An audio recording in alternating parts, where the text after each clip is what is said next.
and welcome to my YouTube video. In this video I'm going to demonstrate how to block a sock. This is a stranded sock, but what I'm going to show you in this video you can apply to any sock. The supplies that you'll need are your sock, a towel, and some water. I have a cup of water here. So what I'm going to do, this water is room temperature. There's nothing in it, it's just plain water. This is just a glass of water. So I'm just going to fold my sock, and I haven't woven in the ends yet, obviously. You should do that before blocking, but I didn't this time.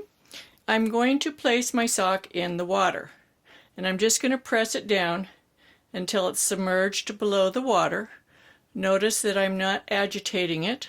I'm just allowing the bubbles to come up. Of course, if you're doing 2 socks at a time, you need a larger container. But this is convenient for making the video. So I'm just holding it down, allowing the air bubbles to come up. No agitation. You don't want to felt your knitting. What does it take for felting? It takes 2 of 3 things: heat, water, agitation. You only need 2 of those 3 things. So you could either have agitation and water, agitation and heat, or water and heat. So almost all the bubbles are up. So now I'm just going to let it sit here for at least 20 minutes. It takes about that long for the wool to be completely saturated by the water. And then we'll be back here after 20 minutes and I'll show you what to do next. Okay. So our 20 minutes have passed. What we're going to do is get our towel over here. I'm going to open it up a little bit. I'm going to bring the sock out of the water. I'm going to squeeze the excess water back into the glass. I'm not wringing or twisting the sock. I'm just squeezing.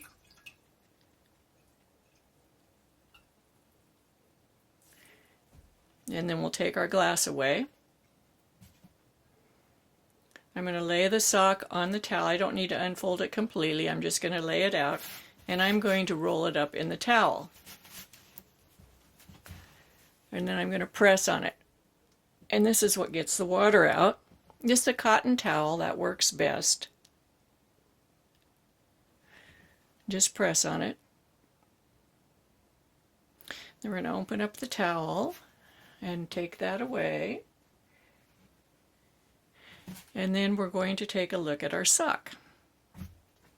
So we can see it's completely saturated now. And what I'm going to do is I'm just going to arrange it the way I want it to be. So I'm looking at both sides here. I want to line the side stripes up, so one's on top of the other. I want to have this coming down the center of the design. Now open my toe up a little bit.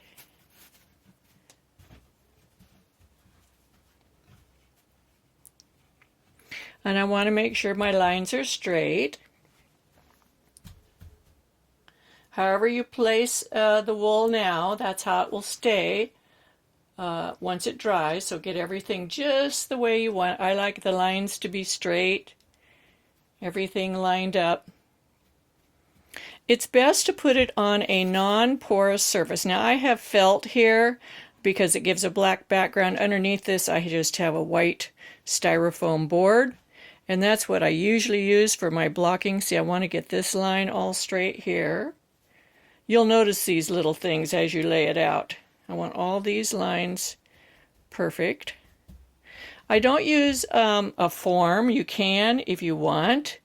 I don't have any. I've never really felt like I needed them, but they're perfectly fine to use.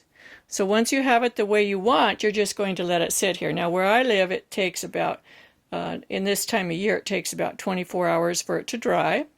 So I'm going to let it sit here, and then after it's dry, we're going to come back and I'm going to compare this to the mate, which is still not blocked. So we'll be able to see the difference in the fabric between the 2 socks.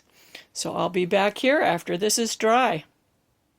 Okay, so it's been about 2 days since this has been dry. So it's been sitting here. It's completely dry. Now you want to make sure it's totally bone dry before you pick it up. And so this is blocked. This is the other sock that has not been blocked. So let's see the difference. So this has, the stitches are really aligned. You can see the stitches look good, uniform in size. Let's look at the other sock. This one, they're also pretty uniform, but you can still see there's some places where there's, you know, hints of puckering from the stranding. And this fabric does not have the same drape. This has, see, it's even holding a bend in it there. It's much stiffer. It's fine. A lot of people don't block their socks, but I do. I block everything. It just changes the fabric so much. You can see this has a lot. Let's hold them both at the same time. I want you just to see that. It's just, they're different. The fabric is completely different, see?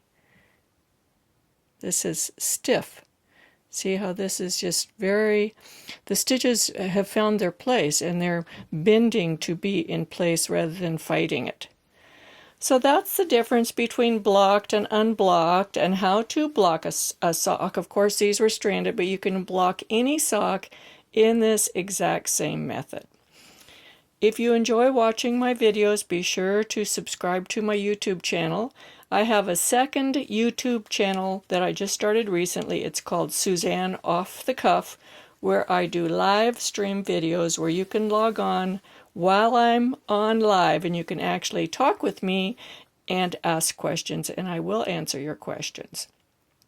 I also have a group on Facebook called Knitting with Suzanne Bryan, a group on Ravelry called Knitting with Suzanne Bryan, and you're welcome to join either of those groups or both of them. I would love it if you chose to join, and I hope you share my videos with your friends. Happy knitting, and see you back soon.